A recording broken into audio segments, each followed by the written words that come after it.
They laughed when she walked in. Not everyone. Just a few at first. But enough. The soft murmurs, the smirks, the not-so-quiet whispers, like poison floating on expensive perfume in the air. Her name was Elena Martin, and she had no business being here. At least, that's what half the room believed. The ballroom was breathtaking. Towering chandeliers, velvet curtains, servers in crisp white gloves. It was the kind of place where gowns swept floors and conversations were full of family names and hedge funds. And yet, there she stood. In a dress she'd sewn herself, teal silk hugging curves she had long stopped apologizing for. She wasn't supposed to be on the guest list. She wasn't famous. She wasn't from money. She wasn't thin. But she was there. And that alone was enough to make some people uncomfortable. It started with a smile. An email, to be exact. From the assistant of Alexander Hunt. Yes, that Hunt. Billionaire. Venture capital tycoon.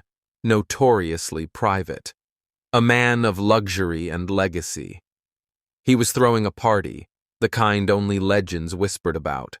No press, no photographers, just selected guests from his world. And for some unknown reason, Elena got an invitation.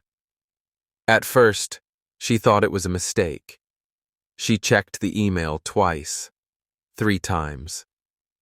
Ms. Elena Martin, you are cordially invited to an evening at the Hunt estate. Was it spam? A cruel joke? But no, it was real. She replied, and they confirmed. Elena wasn't rich. She wasn't Instagram famous. She didn't have designer friends or 1 million followers. She was a small-time designer working out of a cramped 2-bedroom apartment downtown. Her clients were local brides, indie musicians, drag queens, and a few loyal social media fans. But she had heart, and talent, and a way of walking into a room like she belonged, even when every eye told her she didn't. She entered that ballroom like a question no one wanted to answer. Her heels clicked softly against the marble. Her curls were pinned back with vintage clips. Her makeup, soft, bold, radiant, made her eyes the first thing people saw. Not her weight, but they saw that too. They always did. Across the room, a group of women, tall, thin, shimmering like champagne flutes, nudged each other, smirking. One of them tilted her head, whispered something, and they burst into quiet giggles. Is she serious? She's brave, I'll give her that. I bet she's someone's assistant. Elena heard them. Of course she did. But she didn't flinch. She walked past like she owned the marble beneath her feet. What none of them knew was why she was really there. Not yet. The music was elegant. A string quartet in the corner played Vivaldi so effortlessly it almost disappeared into the air, like luxury made sound. But to Elena, every note felt like a ticking clock. She didn't belong here, or so everyone seemed determined to remind her. Waiters floated by with golden trays of caviar, oysters, crystal glasses filled with champagne. She politely declined each one. Her hands were too tense to hold a flute without shaking. Across the room, people chatted in tight, polished circles, men in tuxedos, women in silks that cost more than her rent. They were the kind of beautiful that came from exclusivity, cold, airbrushed, trained from birth to know the codes. Elena didn't speak that language, but she spoke her own, and she wasn't about to forget it. She drifted toward a tall window, letting her fingertips graze the heavy drapes, pretending to admire the view. Truthfully, She just needed a moment to breathe. It was hard not to hear them. The people behind her. Not everyone, no. Some smiled, nodded politely. But then, there were the others. The ones who whispered louder when they thought she couldn't hear. The ones who stared at her plate when she dared to eat hors d'oeuvres. The ones who saw her as a joke wrapped in silk. Is she an activist or something? I bet she has a TikTok about body positivity. God, she's sweating through that dress. Elena's throat tightened, but she refused to cry. Not here. Then came the final straw. A man approached. Slick hair, smug grin, expensive watch screaming insecurity. He didn't say his name. He didn't have to. You lost, sweetheart? He asked. Elena turned, calmly. No. He smirked. You sure you're at the right party? She said nothing, just stared at him. Look, I get it, he continued. You're brave. That's cute. But this is the real world, and you're making people uncomfortable. Am I? She said quietly. He shrugged. You don't exactly fit the vibe. Before she could reply, a woman joined him. Model thin, skin like marble, smile like a knife. Leave her, the woman whispered, loud enough for Elena to hear. Let her enjoy her fantasy before security notices. Elena's breath hitched. This was not a misunderstanding anymore. This was cruelty. She turned to leave. Her feet moved fast, her heart faster. But then, a voice cut through the music. Calm. Commanding. Wait. Everyone turned. Alexander Hunt had entered the room. He wasn't what Elena expected. Not the slick billionaire type. No, he was different. Tall, yes. Elegant, but quiet. Sharp. The kind of man who listened more than he spoke, which made his words hit harder. He stood in the center of the ballroom, eyes fixed on her. You're Elena Martin, aren't you? The room froze.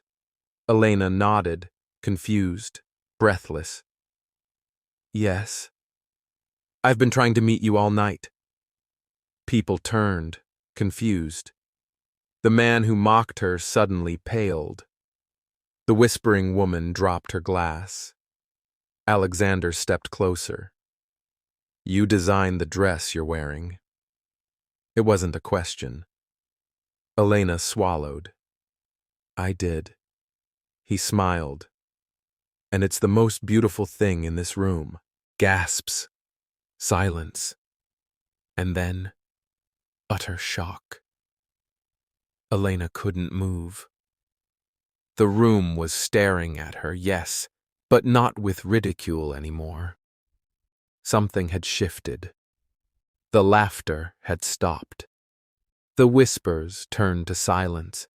She felt it in her chest like a wave rising from the floor.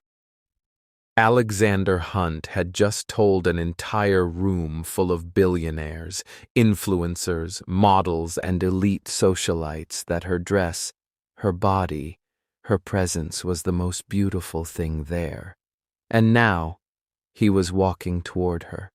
Every step he took across the marble seemed louder than the music.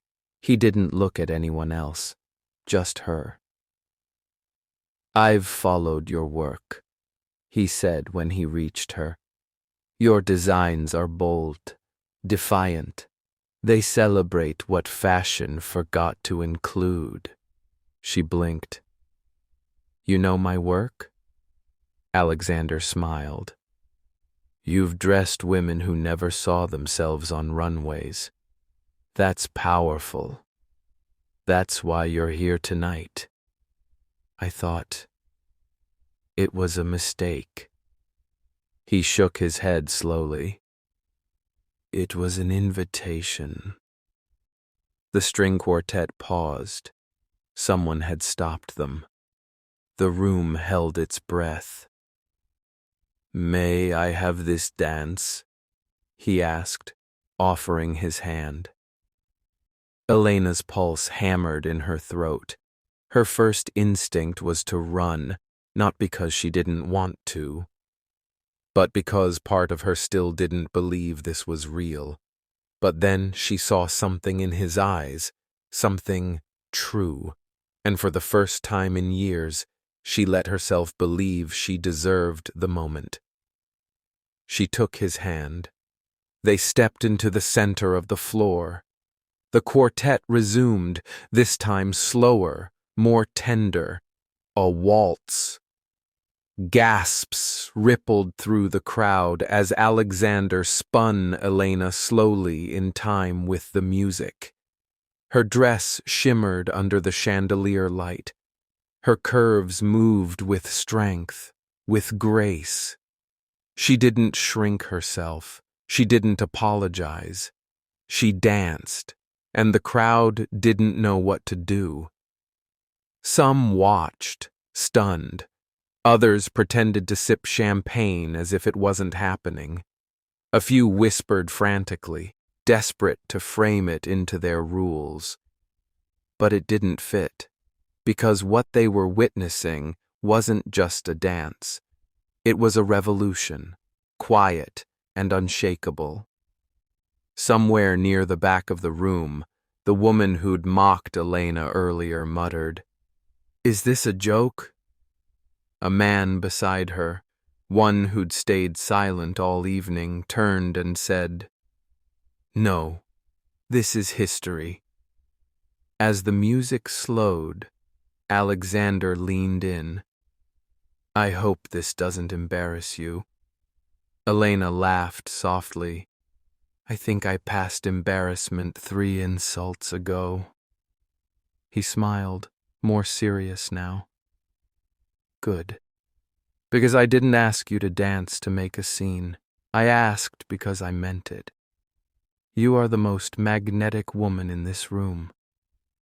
She looked up at him, no longer afraid. "Then why wait until everyone was watching?" His answer was simple. "Because the ones who needed to see it finally are." After the dance, the crowd slowly dissolved into a new kind of silence, one built not on ridicule, but reverence. People didn't know how to react, and that, in itself, was the change. Elena walked with Alexander off the dance floor, her fingers still buzzing from his touch, her heart pounding with something between disbelief and triumph. They reached the balcony, a quiet place overlooking the city's skyline, where cold air kissed her skin and the echo of music felt miles away. "Why me?" she finally asked, turning to him. "Why really?" Alexander didn't answer right away. He reached into his jacket pocket and pulled out a folded photo. He handed it to her. In the photo was a woman, round face, full figure, soft eyes. She stood in front of a sewing machine, laughing. "My mother," he said. "She never fit in either." Elena stared at the image. "She looks happy." "She was," he said, "until the world convinced her she wasn't enough, that she had to shrink, hide, apologize. She believed them for a while, but in her final years, she started sewing again, for women like her. She said it was her rebellion." Elena looked up. "She sounds like someone I would have loved to meet." "You remind me of her," he said quietly. "Not just how you look, but how you stand. How you walk into a room like it doesn't own you. like you're not waiting for permission to exist. Elena's breath caught. I invited you, Alexander continued, because I saw your work, but I danced with you because I saw your fire. The words settled between them like stars landing on water. She looked away, tears burning at the corners of her eyes. Do you know how many years I spent hating mirrors? He nodded. Me too. But not because of my body, because of what I let other people tell me about it. About what I was supposed to want, to love. Elena laughed softly. And now? He stepped closer. Now I know better. The door behind them creaked. Julia, the woman who'd mocked Elena earlier, stepped onto the balcony. But this time, no smirk. Her arms were crossed, her face flushed. I owe you an apology, she said, voice tight. You made me realize how small I've been. Elena didn't respond with sarcasm. She just nodded. Julia took a breath. You walked into that ballroom more powerful than I've ever felt in my life. Then she turned and walked away. That was enough. In the weeks that followed, things changed. Elena's inbox flooded. Clients, designers, collaborators. Her name spread like wildfire, not as the woman who dared to dance, but as the woman who finally made fashion look like real life. She launched a new collection. It sold out in 48 hours. She was invited onto podcasts, panels, features in magazines that once wouldn't have let her in the lobby. But the best part? Women wrote her letters, hundreds of them. I saw myself in you. You gave me the courage to stop hiding. My daughter watched your video and asked me why everyone doesn't look like you. Elena didn't become someone new. She just finally had the world see who she'd been all along. And as for Alexander, they stayed in touch. Then coffee turned into dinner. Dinner turned into long walks.